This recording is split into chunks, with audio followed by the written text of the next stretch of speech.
Safran की नई facility Bharat को एक ग्लोबल एमआरओ हब के रूप में स्थापित करने में मदद करेगी। ये एमआरओ फैसिलिटी हाईटेक एरोस्पेस की दुनिया में युवाओं के लिए नए अवसर भी बनाएगी। मैं अभी 24 नवंबर को ही साफरान बोर्ड और मैनेजमेंट के लोगों से मिला हूं। पहले भी मेरी उनसे मुलाकातें हुई हैं। हर चर्चा में मुझे उनमें भारत को लेकर विश्वास और उम्मीद दिखाई दी है।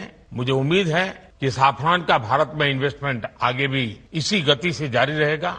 आज इस फैसिलिटी के लिए मैं टीम साफरान को बहुत बहुत शुभकामनाएं देता हूं। साथियों, आप भी जानते हैं पिछले कुछ वर्षों में भारत का एविएशन सेक्टर भूतपूर्व गति से आगे बढ़ा है। भारत की एयरलाइन कंपनियों ने 1500 से ज्यादा नए एयरक्राफ्ट का ऑर्डर दिया है। साथियों, भारत के एविएशन सेक्टर में तेज एक्सपेंशन के चलते maintenance, repair and overhaul MRO की सुविधाओं की जरूरतें भी बढ़ रही है। हमारा 85% एमआरओ का काम देश के बाहर होता रहा है। इससे खर्च बढ़ता था, समय ज्यादा लगता था और एयरक्राफ्ट लंबे समय तक ग्राउंडेड रहते थे। ये स्थिति भारत जैसे विशाल एविएशन मार्केट के लिए ठीक नहीं थी। इसलिए आज भारत सरकार देश के दुनिया के एक बड़े एमआरओ केंद्र के रूप में विकसित कर रही है।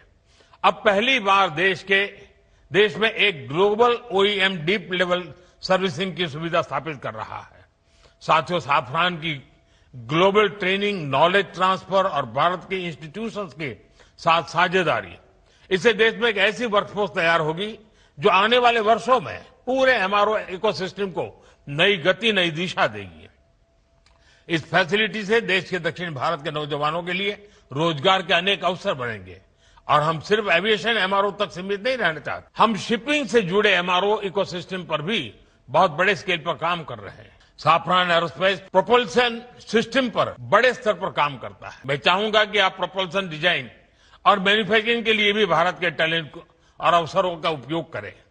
फ्रेंड्स, आज का भारत सिर्फ बड़े सपने नहीं देख रहा, भारत बड़े फैसले ले रहा है और उनसे भी बड़ी उपलब्धियां हासिल कर रहा है। We are dreaming big, doing bigger and delivering best. और भारत का बहुत जोर ईज ऑफ डूइंग बिजनेस पर है। साथियों, ग्लोबल इन्वेस्टमेंट और ग्लोबल इंडस्ट्रीज को आकर्षित करने के लिए हमने स्वतंत्र भारत के कुछ सबसे बड़े रिफॉर्म्स किए। पहला, हमने अर्थव्यवस्था के दरवाजे खोले। दूसरा, हमने अपनी फंडामेंटल्स को और मजबूत किया। तीसरा, हमने बिजनेस को आसान बनाया। साथियों, आज अधिकांश सेक्टर्स में 100% एफडीआई ऑटोमेटिक रूट से संभव है।